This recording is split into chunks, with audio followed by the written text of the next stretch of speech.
Nara Shikako era o Jonin comandante da Vila da Folha, ou como muitos preferem chamar, Konoha. Chefe do clã Nara e membro do trio Ino Chikacho, dono de uma das mentes mais brilhantes dos animes, Shikako era o homem que tinha o respeito das pessoas mais influentes do mundo ninja. Mas existia nele um diferencial que, comparado aos muitos personagens de Naruto, ele se destacava. Nara Shikako era um bom pai.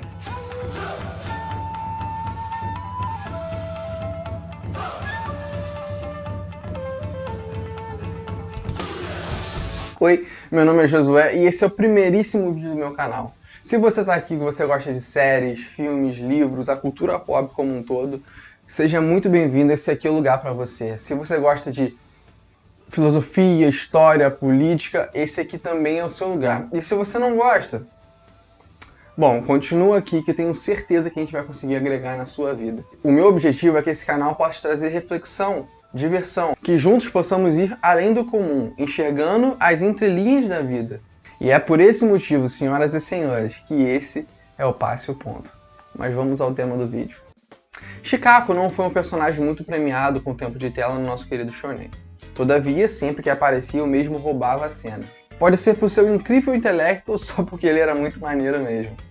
Shikako era brilhante e sem dúvida poderoso. De acordo com Kakashi, os talentos de Shikako fariam dele um Hokage altamente capaz. Como disse no início do vídeo, suas habilidades e confiabilidade lhe renderam crédito como dias poderosos. Os 5 Kages, por exemplo, quando diante da ameaça de Uchiha Madara, o puseram no comando de todas as forças aliadas, enquanto eles iam enfrentar o vilão. Ao longo do anime, vimos Shikako demonstrando diversas habilidades, mas o que nós vamos falar realmente hoje aqui são sobre suas habilidades paternas. A paternidade definitivamente é algo que se destaca em Shikako. Em meio a tantos pais horríveis que existem em Naruto, nós vemos alguém que realmente está interessado na vida do seu filho. Ele realmente quer ver Shikamaru aprendendo as coisas. Ele não é pai só por título. Na verdade, nós vemos Shikako aconselhando e ajudando repetidas vezes Shikamaru durante o anime. No arco do resgate do Sasuke, que por sinal é um dos melhores arcos do clássico, Shikamaru sente pela primeira vez o sentimento de impotência ao se deparar com o fracasso. Seus amigos estavam com risco de vida, resultado de uma missão em que ele estava na liderança. E para Shikamaru, esse foi um momento de crise. Mas espera, vamos contextualizar um pouquinho isso aqui. Shikamaru era um preguiçoso por natureza. Ele não gostava de ser um ninja, nem de sair em missões. Tudo aquilo era trabalho demais para ele. Todavia, o mundo ninja precisava dele. Sua natureza brilhante era quase tão impressionante quanto a de seu pai. E por causa disso, Shikamaru encontrava-se no dever de fazer aquilo que ele não queria, pelo bem dos outros. E foi exatamente isso que seu pai reforçou nessa cena aqui. Shikamaru yo. 女の子に言い任されて逃げんのか？めんどくせえ。口喧嘩なんかしたがねえんだよ。俺は女じゃねえからよ。ああ、けど男でもねえ。てめえはただの腰抜けだ。お前が忍びをやめても任務は続く。誰かがやらなきゃなんねんだ。お前の仲間はまた別の隊長のもと出動するだけだ。そこでお前の仲間は死ぬかもしれねえ。だがもしその時隊長がお前だったら仲間はそうならずに済むかもしれねえ。今回を反省し経験を生かして学べば任務をより完璧にこなせるかもしれねえ。本当に仲間を大切に思うならな、逃げることを考える前に仲間のためにてめえがより優秀になることを考えやがれ。それが本当の仲間ってもんだろうが。この腰抜けが！Shikako assume o seu papel de pai com um discurso tanto quanto carinhoso, na verdade. Pais não se preocupam somente com o bem-estar físico dos seus filhos, mas também em vê-los crescerem fortes, com identidade e guiados para um propósito. E um falar duro, assim como a vida é, às vezes faz parte, né? Nós vemos Shikako desde cedo dedicado a ver o seu filho tomando as suas próprias decisões. Shikako não recomendou que seu filho ficasse longe de Naruto, que na época era visto por todos como o demônio raposa. Em vez disso, incentivou Shikamaru a fazer o que ele achava que era melhor, ao contrário de mandar ou decidir as coisas pelo filho. Cá entre nós, eu acho que Shikako só ensinou. Ele deu o bom exemplo e, tendo dado o bom exemplo, ele confiou no seu filho para tomar as decisões certas. José, você está falando de um personagem de um anime? Ele não é um pai de verdade? Você não está indo muito fundo nisso? Tá vendo? Esse é o ponto que eu estou querendo passar. Desde criança nós estamos em constante processo de aprendizagem. Estávamos e estamos sujeitos a experiências que podem nos mudar. Sejam experiências tristes e traumáticas, sejam experiências felizes. Pequenos detalhes proporcionados pelo acaso do universo podem nos mudar de alguma forma. Caraca! Imagina então o quão grande é a responsabilidade que os pais têm sobre a vida dos filhos. O quanto que a vida dos filhos é influenciada pelo exemplo e os ensinamentos dos pais. Imagina o quanto de Shikamaru só existe porque veio de Chicago. A paternidade pode mudar completamente a percepção de um homem. Você recebe a responsabilidade de cuidar de algo, de alguém, que não importa o quão distante no futuro, serão os seus ensinamentos que ecoarão. Mas Josué, vamos lá. Shikamaru está sendo um bom pai. E Chicago provavelmente foi um bom pai, porque o pai dele deve ter sido bom. O meu pai me causou um monte de trauma. O meu pai foi horrível. O meu pai foi comprar cigarro. Como pode ser eu um bom pai? Bom, eu disse que as nossas experiências elas podem sim nos mudar. Nesse caso, você acredita que as suas experiências paternas vão determinar que tipo de pai você vai ser. Entendi. Vamos um pouco mais fundo nisso aí. Existe uma frase bem famosa que diz: o homem nasce bom, todavia a sociedade o corrompe. Bom, eu não acho que seja tão simples assim. Essa frase foi dita por Jean-Jacques Rousseau. Por favor, perdoe a minha pronúncia. A filosofia de Rousseau tem como essência a crença de que o homem é bom por natureza, embora esteja sempre sob o jugo da sociedade, a qual o predispõe à depravação. Para ele, o homem e o cidadão são condições paradoxais na natureza humana, pois é reflexo das incoerências que se instauram nas relações do ser humano com o grupo social, que inevitavelmente o corrompe. O filósofo então propõe o ideal do homem em estado selvagem, pois primitivamente ele seria generoso. Um dos equívocos cometidos pela sociedade é a prática da desigualdade, seja individual, seja provocada pelo próprio contexto social. Nessa categoria, ele engloba desde a presença negativa dos ciúmes no relacionamento afetivo, até a instauração da propriedade privada, como base da vida econômica. Peraí, eu sei que bom, mal, certo, errado não é necessariamente o tema desse vídeo, mas fica aqui que você vai entender onde eu quero chegar. Bom, é muito confortável a ideia de que na nossa essência nós somos naturalmente bons, mas todavia os percalços da vida nos corrompem. Mas vamos tentar desmistificar isso um pouco, beleza? Bora! Vamos pensar em um ser humano que acabou de nascer, ou seja, um bebê, um ser humaninho. Ele seria naturalmente bom? A generosidade e a bondade estariam entranhadas em sua recém-chegada ao mundo? No meu ponto de vista, existe certa confusão nesse argumento, e eu vou tentar explicar aqui o porquê. Mas vamos começar separando inocência e bondade. A etimologia ensina que a palavra inocência vem do latim innocens. A palavra é formada pelo prefixo in, que designa negação, e nocens, que significa mal. Numa acepção mais sutil, inocente seria o ser que não conhece o mal. Nunca teve contato diretamente com ele, entende? Mas pode-se dizer que por não ter conhecido, não ter tido contato, ele seria necessariamente bom? Vamos pensar na bondade e nas várias formas que ela é interpretada. Para os gregos, nas diversas formas artísticas, eles buscavam o ideal de perfeição. Algo era perfeito se era bom e também belo. Kalos kai agathos, quer dizer o bom e o belo, que é uma ideia que expressa o desejo de alcançar a excelência. Diante disso, algo então seria bom se fosse feito de forma excelente. Para Aristóteles, a bondade tinha um sentido teleológico, ou seja, uma finalidade comportamental. Assim, um bom pai seria um pai que cuidasse bem dos seus filhos. Uma boa caneta seria aquela que cumprisse perfeitamente a função de escrever. Uma árvore boa seria uma árvore que daria bons frutos. Aristóteles acreditava que nós podemos saber o que é bondade observando as ações do ser humano. Aristóteles coloca a felicidade humana, pessoal ou a do próximo, como a finalidade do ser humano. Nesse sentido, aqueles que perseguem a felicidade como objetivo são bons. Já os que se afastam da felicidade ou da plenitude de algo são maus. Para Calvino, a bondade se trata de uma qualidade colocada por Deus na alma humana a partir do sacrifício de Cristo. O fato de ser uma pessoa boa é uma inclinação que provém da infinita bondade de Deus. Em outras palavras, Deus possui atributos perfeitos e a bondade seria uma delas. Nesse sentido, quando nos aproximarmos de Deus, somos guiados a um espírito bondoso. Calvino acreditava que o homem, em sua própria natureza, é mau, pois o mesmo se afastou de Deus quando o pecado entrou no mundo, e só quando reconhece o sacrifício de Cristo pelos seus pecados é que o homem pode verdadeiramente viver a bondade. Para Hobbes, na obra O Leviatã, os homens podem todas as coisas e, para tanto, utilizam-se de todos os meios para atingi-las. Segundo ele, os homens são maus por natureza. A discussão sobre o homem ser bom ou mau naturalmente é uma das mais recorrentes da história filosófica do mundo. E certamente ela não vai se encerrar aqui nesse vídeo. E olha, eu devo admitir que filosoficamente eu também não tenho uma opinião muito bem formada sobre esse assunto.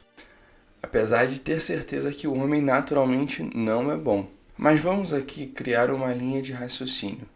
Uma linha onde o homem nem é bom, nem é mau naturalmente. Se conseguimos ver, e preste bem atenção, a bondade em forma de ações, então conseguimos entender que algumas ações são bondosas, quando ligadas a uma ideia suprema, a ideia do bem. Assim, só agiremos de maneira bondosa quando tivermos conhecimento do bem, dessa ideia suprema. Partindo desse pressuposto, seria a razão que tiraria o homem da inocência, onde suas ações são ingênuas e repetitivas, e o levaria para a ideia suprema do bem, onde ele pode praticá-la segundo as suas escolhas. O que é certo e errado, o que é bom e mal, todo esse conhecimento vem com a razão. Antes disso, o ser humano é só uma página em branco, é só algo sem forma, algo que repete e tem ações ingênuas. Nem bom, nem mal, sem história e sem razão. Razão pela qual as pessoas fazem as coisas. E uma criança não tem razão para nada, ela só faz o que der na telha. Criança é brabo. Vamos usar um exemplo prático rapidinho para explicar isso muito resumidamente? 2 irmãos gêmeos tinham um pai alcoólatra. Ao crescerem, um deles se tornou alcoólatra também. Quando lhe perguntaram o que tinham levado ao álcool, ele respondeu: "O meu pai me deu um mau exemplo." O outro irmão gêmeo também cresceu e jamais se deixou dominar pelo álcool. Quando lhe perguntaram como tinha se mantido longe do vício, ele respondeu: "O meu pai me deu um mau exemplo." Os dois tinham o mesmo sangue, a mesma cara, o mesmo pai, a mesma idade, a mesma criação, os mesmos exemplos e os mesmos problemas, mas não fizeram as mesmas escolhas pessoais. Um escolheu ser vítima, o outro escolheu ser livre. Sim. Eu sei que essa é uma historinha muito simples e que provavelmente você já deve ter ouvido, e que a vida não é simples dessa forma. Não é simples definir as coisas em bom e mal, certo e errado. Nem tudo é branco e preto. Mas essa simplicidade carrega uma verdade muito grande, que no final de tudo serão as nossas escolhas que definirão o rumo das nossas vidas, não as condições que nos foram entregues. Sim, Shikamaru ser um bom pai tem uma forte influência dele também ter tido um bom pai. Mas ele poderia não ser um bom pai. Ele poderia escolher ser diferente. Ele poderia ser uma merda de pai. Mas ele decide ser um bom pai. Você pode escolher ser um médico, mas você tem que trabalhar para ser um médico. Você pode escolher ser um atleta, mas você tem que trabalhar no seu corpo. Se você quer ser um bom pai, você tem que ser desenvolvido nisso. Como eu acredito que todo bom pai foi.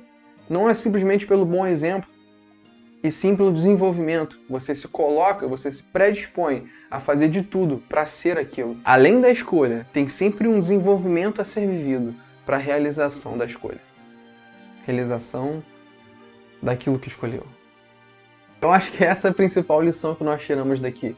Não importa o que a vida nos entregou, importa que se o limão veio, a gente faça uma limonada, a gente não pega o limão e esfrega nos nossos olhos. Busque conhecimento, se aperfeiçoe, escolha fazer o bem. Existe uma frase do Rabbi Shanina, eu confesso que eu não sabia da existência dele até pesquisar para fazer esse vídeo. Mas a frase é a seguinte: a maior parte daquilo que sei, aprendi com os meus alunos. Quem é melhor para te ensinar a ser pai do que aquele que o nascimento te deu o título? A experiência para você será uma sala de aula. Você aprenderá a ser pai, e caso você não tenha tido um pai, você também aprenderá a ser filho. Mas vamos lá, se você tem ainda dúvidas se você pode ou não ser um bom pai, você não sabe por onde conversar, sobre o que estudar, sobre os exemplos seguir, eu vou te dar aqui alguns exemplos do protagonista desse vídeo aqui. Vamos voltar para o Shikaku. Primeiro, Shikaku dava sábios conselhos a Shikamaru. Ele passou por diversas situações, tirou o seu próprio aprendizado, e esse aprendizado ele passou para Shikamaru. Esse aqui é um exemplo desses aprendizados.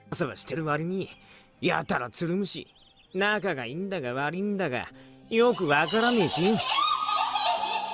だいたい男が自分の思い通りになると思ってっからな。とにかくめんどくせえな。鹿丸よ。女がいなきゃ男は生まれねえんだぜ。女がいなきゃ男はダメになっちまうもんなんだよ。どんなにきつい女でもな、惚れた男には優しさを見せるもんだ。お前も年頃になりゃわかる。Bom, um pai não poderia deixar de ensinar seus filhos sobre as mulheres. O respeito por uma mulher é algo que deve ser construído em um homem desde muito cedo. Shikako não falha em mostrar ao seu filho que, mesmo elas sendo complicadas, até mesmo uma Hokage, que costumeiramente seria a pessoa mais forte da vila, teria facilidade de demonstrar gentileza e amor, o que talvez na cultura de Naruto seria uma fragilidade. A mulher seria então um ser tão forte que não teria medo de demonstrar fragilidade. Bonito. Uma outra lição que nós podemos aprender com Shikako é sobre estar presente.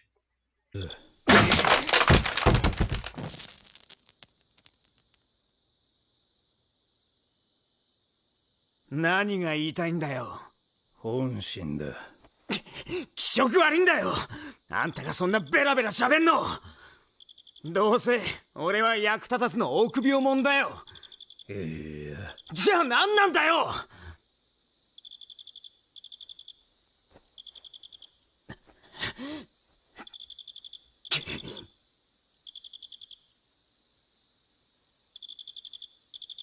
さらけ出しまい。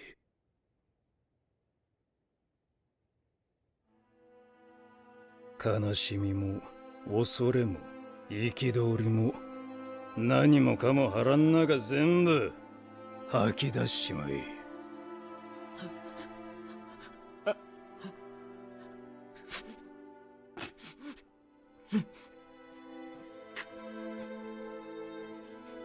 そしてそれからだ。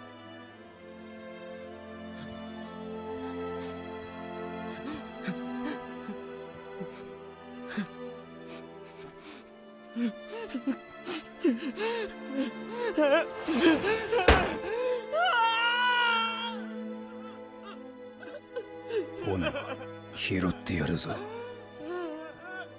Não só na morte de um ente querido, mas em muitos outros momentos da vida. Palavras serão nada mais que o som do vento.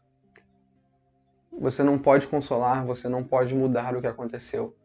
Mas um verdadeiro pai está lá, para o que der e vier. Ele é a figura forte que o filho se apega naquele momento. A terceira lição que podemos tirar de Shikako é sobre honra. みんな、作戦は分かったな。各自頭に叩き込んでおけ。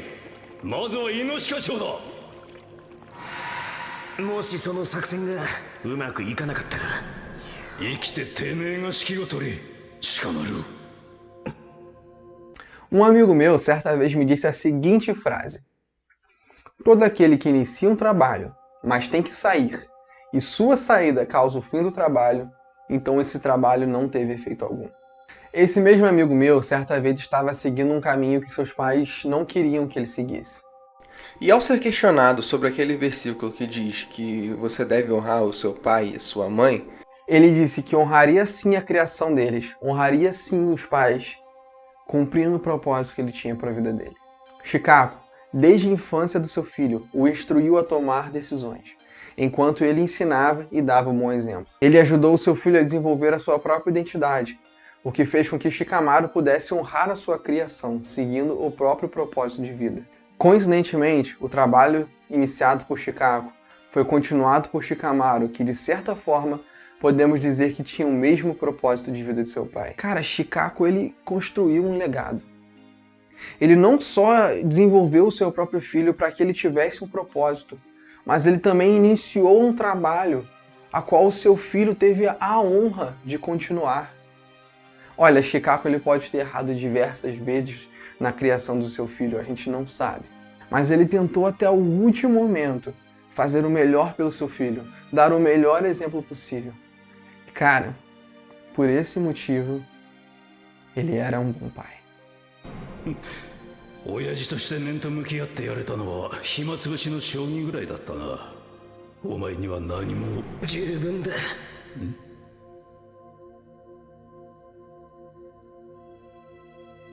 親父の背中見て育ったからよ。